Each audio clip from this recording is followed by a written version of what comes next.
Elle s'efforçait de le mépriser, mais il continuait à lui donner des raisons de l'aimer à la place. Pour la 3e fois, Donovan Cross poussa son épaule contre le panneau d'accès au cale de chargement et les menottes s'enfoncèrent dans ses poignets. Même si des étincelles jaillissaient du circuit imprimé cassé, la porte ne s'ouvrait toujours pas. Le monstre effroyable ne voulait toujours pas coopérer après 3 semaines d'étude de son mécanisme de verrouillage, aux heures de repas. À l'extérieur, le couloir résonnait du bruit de pas lourds. Le temps l'avait dépassé. Pour l'ouvrir, la porte siffla. Dans l'éclairage d'urgence rouge, la peau bleue d'Aris Talamir paraissait plus sombre, alors qu'elle remplissait l'entrée. Coiffure tressée blanche typique d'une guerrière. Avec une intensité prédatrice, ses yeux ambrés étaient fixés sur lui. Ce informa l'homme que tenter de s'enfuir était une violation de leur accord de transport. Avec un bruit de cliquetis, Donovan se redressa. « Nous étions sous contrat. Tu as dû m'assommer et oublier ça. » Faisant 3 pas à travers la pièce, elle se pencha et attrapa sa chemise avant de le soulever miraculeusement sur la pointe des pieds. Pendant qu'elle étudiait son visage, elle le suspendit. « La peur, » murmura-t-elle. « Quand les gens de votre espèce voient à quel point ils sont inférieurs, ils montrent toujours des signes de terreur. Peut-être que je ne suis tout simplement pas très intelligente, » dit-elle, sa mâchoire laissant apparaître ses dents. Elle le libéra en disant « Peut-être que tu penses que l'humour te sauvera. Ce ne sera pas le cas. » Malgré son atterrissage forcé sur la cloison, il garda une expression neutre. Lentement, Aéris l'encercla. 3 semaines jusqu'à la station Xerxès, où se trouve la colonie pénitentiaire. Ces contraintes vous seront imposées pendant 3 semaines. Le sort des mercenaires qui acceptent des missions sur la terre de Sundari sera dans votre esprit pendant les 3 prochaines semaines. À ses pieds, elle s'arrêta. Est-ce clair? Ou avez-vous besoin que je l'explique plus simplement? Vous avez donné un merveilleux exemple à la galaxie. Selon Donovan, l'arrogance est évidente. Son revers le fit tourner la tête sur le côté, lui coupa la lèvre, et sa langue brûlait avec le sang chaud et cuivré. « Tu es Cargo », remarqua-t-elle. Cargo ne parle pas à moins qu'on ne lui parle. Dissous dans l'oubli, les jours passaient. Ses visites étaient 2 fois par jour. Extrêmement professionnelles au point d'être mécaniques.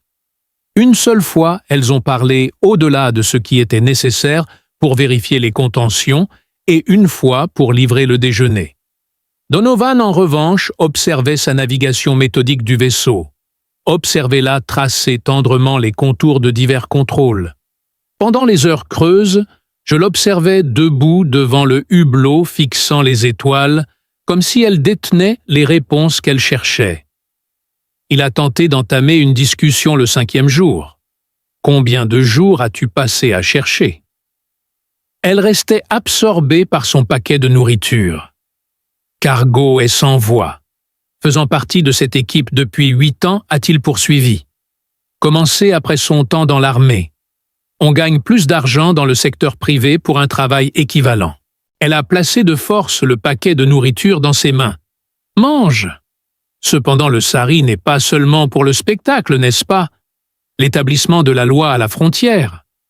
Un effort admirable. Son front se plissa.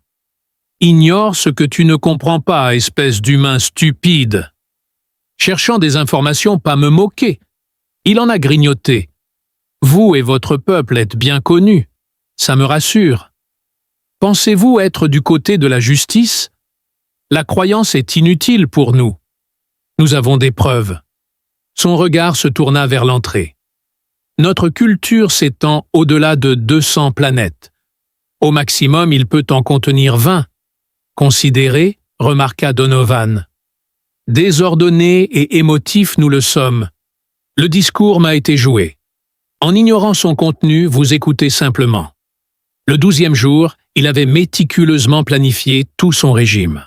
Elle était consciente pendant son sommeil, lorsqu'elle effectuait des diagnostics, et lorsqu'elle répétait ces formes de combat, des formes qui peignaient une image de violence avec leurs mouvements élégants et mortels. Sa séance d'entraînement fut la première à en ressentir les effets. La cloison s'est brisée sous le poids de Donovan. Les alarmes sonnaient. Alors que son poids était tiré contre les sangles, elles se sont enfoncées profondément, alors que le deuxième impact le projetait sur le côté. Des coups de feu éclatent à l'entrée. Des ordres hurlés par Aerys.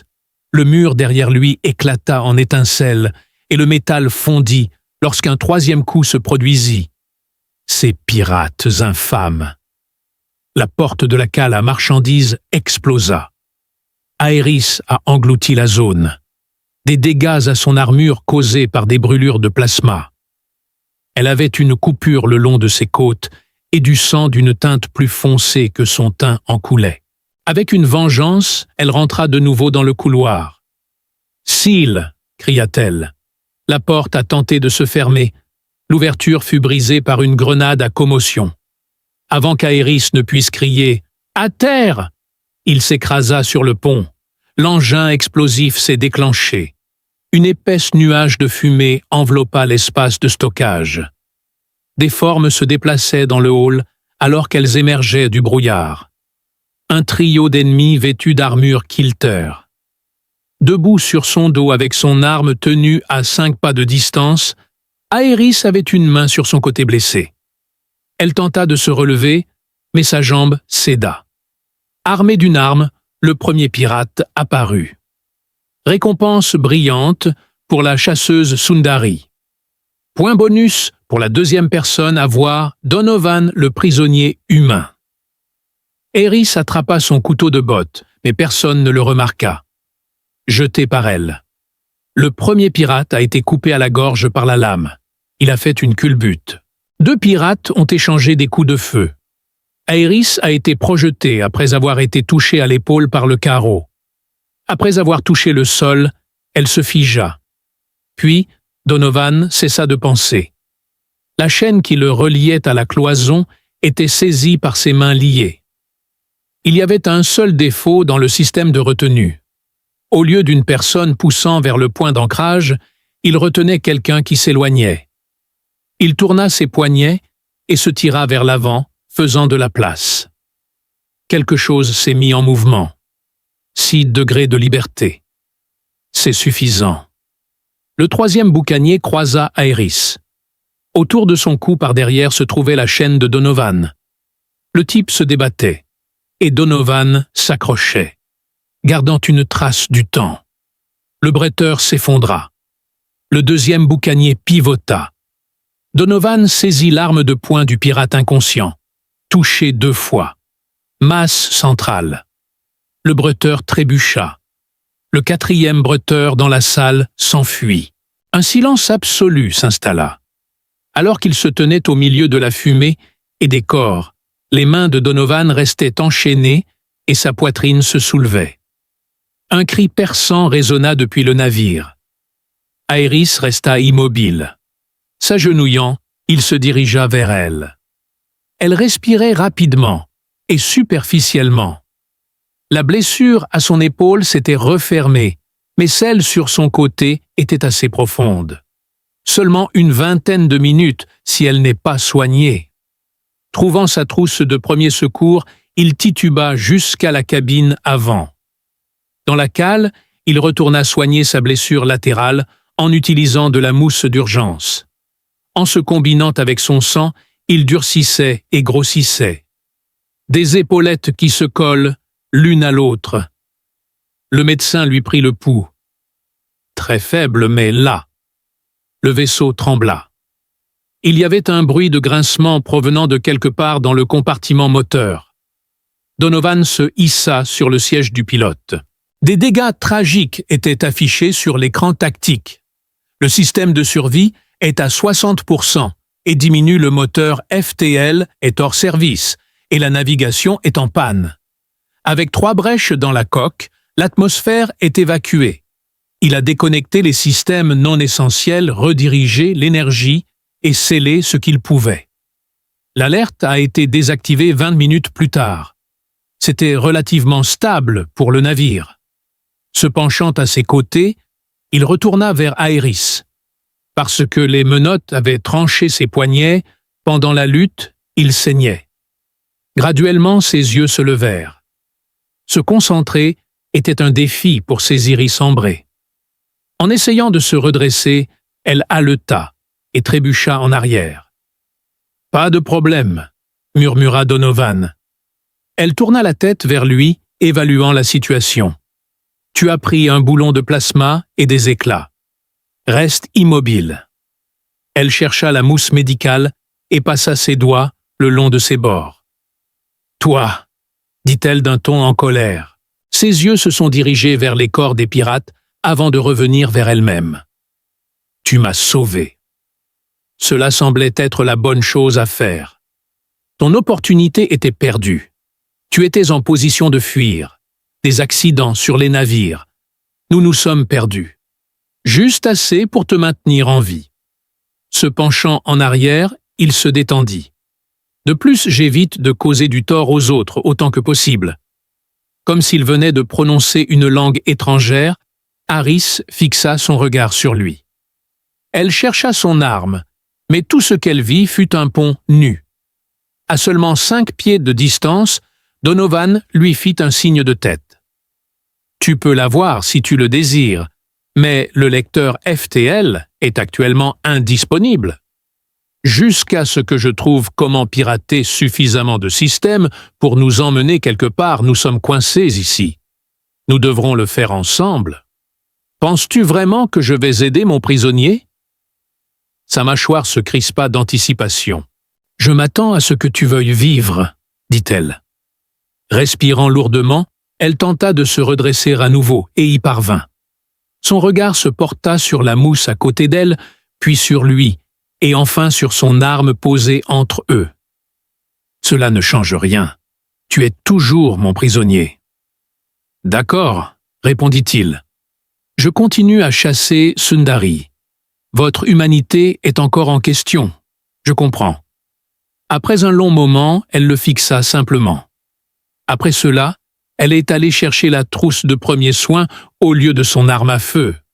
Elle a récupéré des bandages et de l'antiseptique. « Tes poignets saignent », remarqua-t-elle gravement. Alors que Donovan tendait ses poignets enchaînés, il exigea « Donne-les-moi ». Elle enveloppa les blessures avec une tendresse inattendue et travailla en silence pour les nettoyer. Elle traça délicatement du bout des doigts son point de pouls. Elle ne prit même pas la peine de saisir son arme quand elle eut terminé. « 3 semaines jusqu'à la station Xerxès », murmura-t-elle. « Peut-être que maintenant ce sera plus long. »« Ce sera probablement beaucoup plus long, » dit-elle en fermant les yeux et en penchant la tête en arrière. « D'accord alors, nous pourrons commencer à le réparer demain. »« Oui, demain. » Donovan acquiesça. Alors que le navire gémissait et sombrait tout au long de la nuit, ils étaient assis côte à côte dans la cale dévastée entourée de débris. Aucun d'eux ne s'approchait de l'arme qui se trouvait entre eux. « Je le déteste », tenta-t-elle. C'était le travail de sa vie de le mépriser, lui, et tout ce qu'il représentait. Il aurait pu la laisser mourir, mais au lieu de cela, il l'a sauvée. Elle avait maintenant bien plus de raisons de l'aimer que de le détester. Dès qu'Aéris ouvrit les yeux, il sentit l'odeur des fils brûlés et entendit le bourdonnement constant des ouvriers en réparation. La blessure que les éclats d'obus avaient ouverte sur son côté lui faisait mal, mais ce n'était pas trop grave. À contre-cœur, elle s'assit, ses muscles se tordant de douleur. À part les sacs mortuaires emballés, la soute était dépourvue de toute marchandise. Dans le cockpit, Donovan affichait un niveau de confiance inattendu, tandis que ses mains glissaient avec assurance sur la console. Toutes les limitations avaient été levées. Il avait l'opportunité de fuir, de s'emparer de son arme et de terminer la tâche que le pirate avait commencée. Au contraire, il réparait son navire. Depuis le pont, elle prit son arme de poing et s'assura que la charge était pleine. Il ne l'avait pas touchée. Portant son arme nonchalamment à son côté, Aeris s'approcha de la porte du cockpit. « Préparez un rapport. » Donovan resta immobile. « Le collecteur du lecteur FTL est brisé. J'ai besoin d'un quai pour le réparer. Les cartes stellaires sont corrompues, mais l'ordinateur de navigation est opérationnel. À 62%, le système de survie est maintenu. Tant que nous ne trouverons pas comment atteindre la station la plus proche, nous serons bloqués. Cela nécessite l'utilisation de vos identifiants de sécurité. J'ai besoin d'une autorité de commandement pour exécuter des calculs dans la navigation. » Il se retourna enfin. Il jeta un coup d'œil à l'arme avant de revenir à son visage. « N'aie pas peur. Les chaînes ont été enlevées de toi. Selon elle, la lutte a détruit le mécanisme de libération. La circulation était coupée. Il aurait été possible pour toi de m'abandonner. Cela a déjà été discuté. Il a pointé le panneau de contrôle. Veuillez m'aider. Mes ressources vous sont nécessaires. Unissons-nous ou périssons en ce lieu. » Aeris le surveillait. Malgré les bandages, ses mains restaient fermes. Son ton était celui d'une évaluation pratique plutôt que d'une confrontation. Elle rangea son arme. « Veuillez démontrer vos besoins. » Il travaillait dans un silence nerveux. Elle a fourni les identifiants d'accès nécessaires et il a habilement navigué à travers des systèmes qui semblaient incompréhensibles aux humains. Cependant, son toucher habile a ramené à la vie des circuits dormants. Elle a mentionné que vous avez de l'expérience sur les navires Sundari, opérés sur une grande variété de navires. Les concepts fondamentaux de l'ingénierie s'appliquent partout. Absolument pas. Comparé aux systèmes humains, notre technologie est à des années-lumière.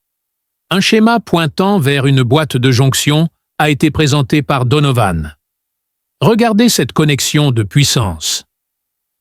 Les régulateurs de débit tétravalents sont ce que vous utilisez. L'hexavalent est utilisé par les humains.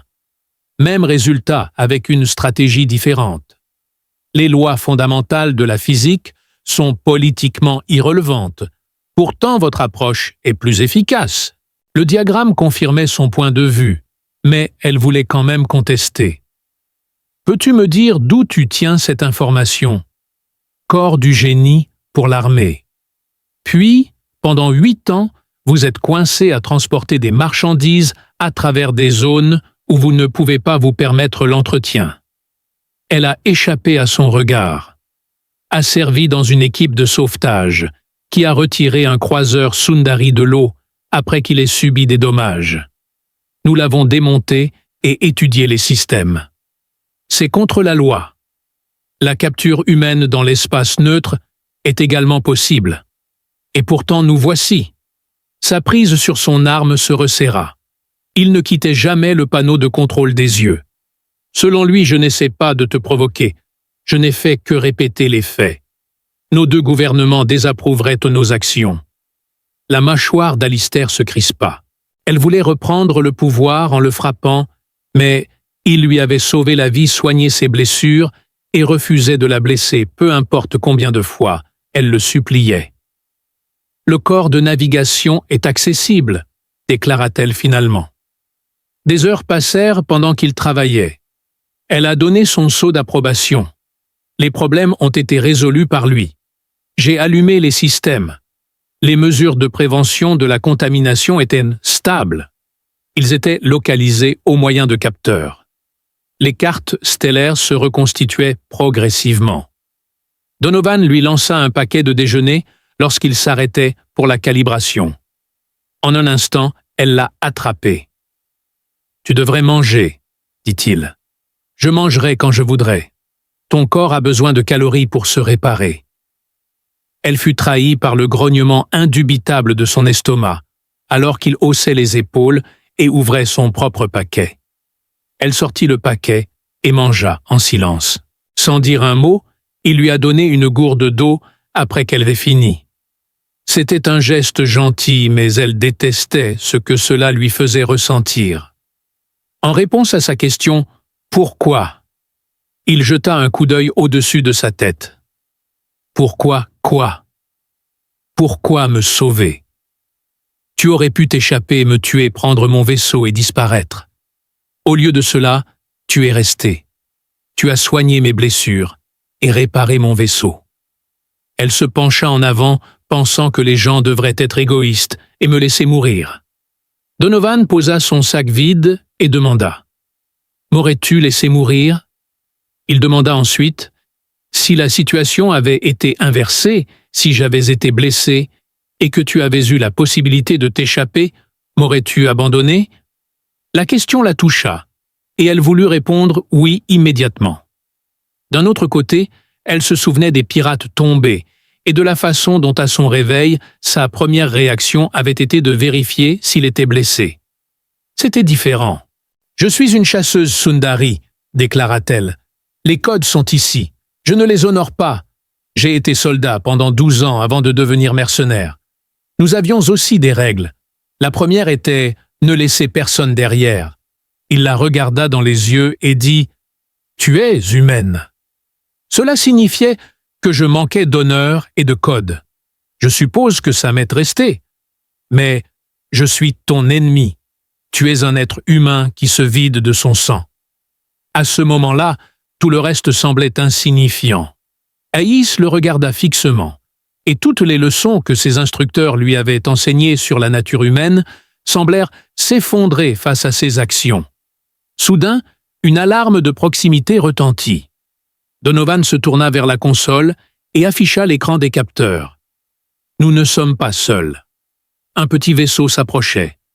Aéris se positionna à côté de lui, étudiant attentivement les lectures. Des pirates. L'équipage qui nous a attaqués cherche maintenant des débris. Devons-nous engager le combat? Nos armes sont hors service. Et même si elles l'étaient, je ne suis pas en meilleure forme pour les manœuvres de combat. Au lieu de cela, nous devrions nous cacher. Il afficha ensuite la carte du champ de débris qui montrait ce cargo brisé. Il manœuvra le vaisseau dans le champ de débris en tirant des rafales précises de propulseurs. Il nichait l'intercepteur dans l'ombre du cargo brisé et éteignit tous les systèmes non essentiels. Nous pouvons lire son épave. « Fais-le », dit-elle, voulant argumenter, mais la douleur irradiante de ses blessures rendait son plan sensé. Le cockpit s'assombrit, à l'exception des capteurs passifs, et ils restèrent immobiles, observant le vaisseau pirate approchant sur l'écran faiblement éclairé. Après 10 minutes, il s'éloigna, et après sa disparition, aucun d'eux ne bougea pendant encore 5 minutes. Le vaisseau passa à moins de 200 mètres encerclant la région où ils avaient combattu. « C'était un vol génial », murmura doucement Eris. « Merci. » Elle sentait leur proximité intime dans le cockpit faiblement éclairé, son épaule touchant presque la sienne, sa chaleur rayonnant dans l'air froid. Elle s'éloigna légèrement, mais ils devraient rétablir l'alimentation, pensa-t-elle. Ils étaient d'accord. Les systèmes se remirent progressivement en marche. Aéris vérifia les calculs de navigation et trouva une station de commerce neutre à 4 jours à vitesse subluminique. Pendant leurs 4 jours ensemble, ils ont pu atteindre l'endroit et effectuer les réparations nécessaires. Penses-tu qu'il soit possible que tu ne me tires pas dessus? Les mains d'Aéris commencèrent à trembler de fatigue et Donovan le remarqua rapidement. Il lui dit qu'elle devait se reposer et qu'il surveillerait les systèmes du vaisseau. Il ne pouvait pas dormir avec un prisonnier sans surveillance. Considère-moi comme un membre d'équipage temporaire, pas comme une prisonnière. Ce n'est pas comme ça que ça marche. Ace. Quand elle entendit son nom, elle se figea. Tu es blessé, fatigué et à 4 jours de la sécurité. Tu vas t'effondrer si tu ne dors pas un peu. Son ton était raisonnable et non menaçant. Cela lui rappelait le discours direct et honnête de son instructeur. Elle se leva lentement. Les quartiers de l'équipage ont une couchette. Alors qu'ils se croisaient dans le couloir étroit, leurs épaules se touchèrent. Elle pouvait sentir sa chair chaude à travers sa chemise déchirée, sentait quelque chose de distinct sous la fumée et le sang, et essayait de le mépriser pour avoir évoqué une quelconque émotion en elle, mais elle ne pouvait pas. Un sachet de café à moitié vide reposait dans la main de Donovan, alors que le carillon artificiel du système environnemental du vaisseau passait en mode jour. « Je ne savais pas que tu gardais des rations humaines », dit-il, expliquant qu'il s'agissait de provisions d'urgence et que la plupart des espèces pouvaient les métaboliser. Harris le découvrit dans le cockpit déjà réveillé. Elle se dirigea vers le siège de commandement. « Je viens de finir de réparer le réseau de communication », annonça-t-il. Aeris vérifia l'affichage des systèmes et vit que tout était au vert. Après 3 jours de travail ensemble, ils avaient rétabli presque toutes les fonctionnalités à l'exception du lecteur FTL. Il se leva et lui céda le siège sans demander. Ce petit geste de respect n'aurait pas dû avoir d'importance, mais il en avait. « Alors je devrais contacter mes supérieurs », dit-elle. « Organiser l'extraction au poste de commerce. » Le visage de Donovan restait impassible, mais son langage corporel changea. « Nous sommes de nouveau des captifs, si vous voulez. » Elle configura le système de communication pour émettre sur les fréquences militaires utilisées par les Sendari. « Nous sommes attaqués. Il est important de le répéter, nous sommes attaqués. Il y a 23 âmes à bord, y compris des enfants. Nous demandons une assistance immédiate, coordonnée. » La voix s'est brusquement interrompue. Le bruit de fond indiquait des tirs d'armes. Un enfant a crié. L'ordinateur a commencé à parcourir les canaux disponibles à la recherche du signal le plus fort. Un rapide balayage de ses doigts sur la console Aeris a triangulé la source. Ils sont proches. 2 heures à notre vitesse actuelle. Pouvons-nous les aider ? Dit-elle, le regard fixé sur lui. Ce sont probablement des humains fuyant la justice. Ils ont dit « enfant-famille ». Les membres de la famille accompagnent les délinquants humains dans leur voyage. Écoute à nouveau la transmission. Elle le repassa. « Cela ne signifie rien », dit Donovan, sa bouche se crispant. « Ces humains sont entrés illégalement sur notre territoire », remarqua Aeris. « Votre peuple chasse les réfugiés. Vous ne savez pas cela. » La voix était féminine effrayée, mais contrôlée. On entendait certainement des enfants pleurer en arrière-plan, et le bruit des tirs d'armes ressemblait à des fusils à plasma Sari. « Mon peuple fait respecter la loi. Vérifiez ensuite. Contactez votre commandement. » Aeris hésitait à leur poser des questions sur l'espoir de Meridian. Le commandant Vecran, son supérieur direct, répondit alors que Huntress Talamir, désignation de vaisseau 74 Alpha, demandait des informations sur le vaisseau de réfugiés humains. Meridian Hope, actuellement engagé dans un combat avec les forces Sinindari dans le secteur Huntress Talamir. Malgré son malaise face à son ton, elle initialisa le canal militaire sécurisé et attendit que la poignée de main de chiffrement se termine. « Votre vaisseau a été signalé comme détruit il y a 3 jours. Pourriez-vous fournir une explication ? J'ai réussi à échapper à l'attaque des pirates et je fonctionne maintenant sur alimentation de secours en route vers la station neutre pour des réparations. Vecran voulait savoir comment se portait votre prisonnier, alors j'ai demandé. Il est en sécurité et nous travaillons ensemble pour atteindre la station. Talamir, veuillez transmettre vos coordonnées précises immédiatement. » Harris jeta un coup d'œil à Donovan, qui était immobile et la fixait au visage. « Monsieur, dit-il, je demandais des nouvelles du vaisseau de réfugiés. Maintenant, nous pouvons oublier les réfugiés. Ils sont pris en charge. Envoyez vos coordonnées maintenant. » Donovan avait été un prisonnier coopératif et avait aidé à repousser l'attaque des pirates. Vous exécuterez immédiatement le prisonnier et transmettrez la confirmation. Les mots frappent comme un coup physique. Le prisonnier a trop vu de nos opérations tactiques pendant l'engagement et les réparations. Le vétéran a dit qu'il ne pouvait pas être autorisé à atteindre un territoire neutre. Les mots violant nos propres protocoles.